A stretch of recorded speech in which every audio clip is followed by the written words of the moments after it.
Today I'm going to show you how to make these poppies. So grab your 4mm crochet hook and let's get started.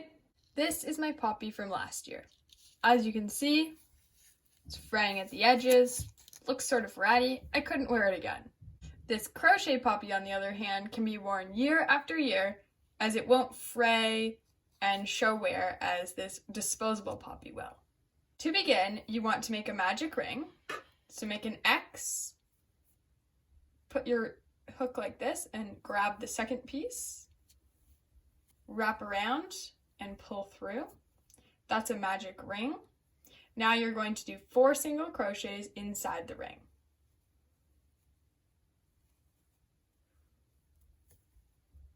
Once you've done your 4 single crochets, you want to pull tight, seal that hole closed, and it's sort of hard to see because it's such a dark color, but you want to go back into that first V where we started.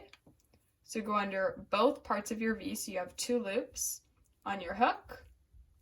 You want to wrap around, pull through all 3 loops on your hook. That's a slip stitch, and the center of your poppy is complete. Next, snip your yarn, and we're ready to move on.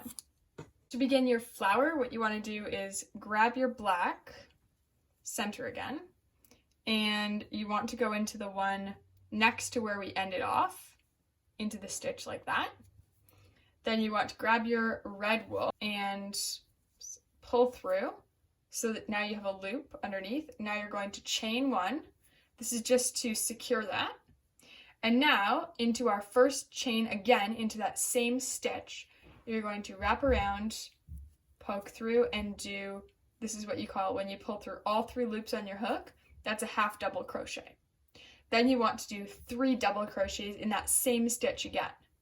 So wrap around, pull through 2 loops, wrap around again, pull through the 2 more, and we're going to do 2 more of those double crochets.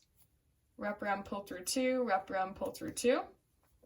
And to end off our petal 1, you're going to do a half double crochet. So wrap around and pull through all 3 loops on your hook. Petal 1 is complete. Now, wrap around again and put your hook into the next V. You're going to do the same pattern, wrap around, pull through all 3 loops. So start with a half double crochet, then do 3 double crochets, and you're going to end your petal with a half double crochet once again. Your third petal is the same. Next, I want to pull both black strings tight. So my center, I'm gonna secure that because I don't want a little hole in the center. And this string where I ended with my slip stitch, I'm gonna pull that.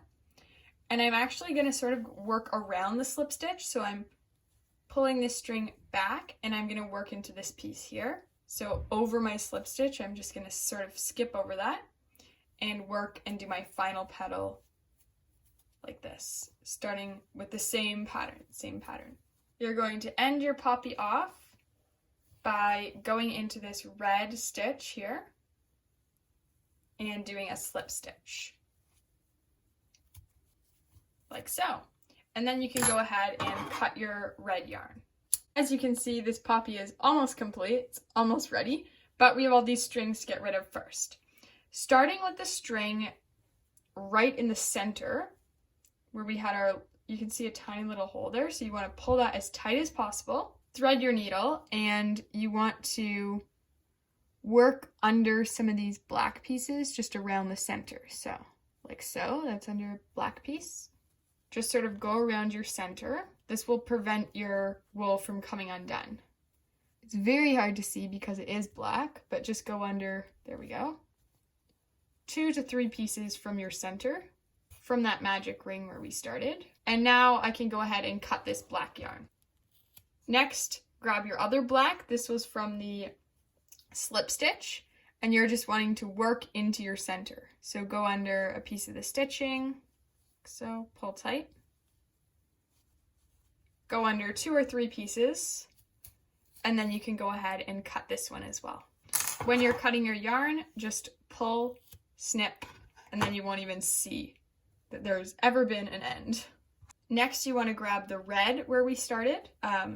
So this one you want to make sure you pull tight because otherwise, sort of see it right there, pull tight, and this time you want to go into the red piece so that you won't notice the red in the middle. This is the back of your poppy though, so it doesn't have to look 100% perfect. I've just gone under a couple stitches and I can go ahead and cut that yarn. And lastly, for my red where I finished here with a slip stitch that's already looking a little odd, I'm going to finish that one. So what you want to do is pull tight and notice the stitch where we did this slip stitch in. I'm going to poke through that V and that'll just secure it like so. And now that I'm into my back, I just want to work through a piece of the stitching. So I'm going to go under this little row here. And now you can go ahead and cut your last piece. This is what the poppy looks like when you wear it on your shirt. As you can see, it looks very real, especially from a distance. You wouldn't necessarily know it's crochet till you go up close.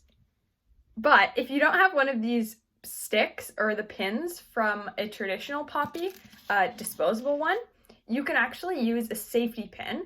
And what you'll do, flip the poppy to the back side, poke under some of that black stitching, like so, and then attach it to your shirt, pin it closed, and it'll be secure on your shirt.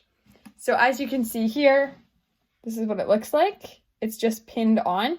You wouldn't know there's a safety pin, and it'll stay secure without poking you like a pin might have. I hope you're able to make one of these poppies in time for Remembrance Day.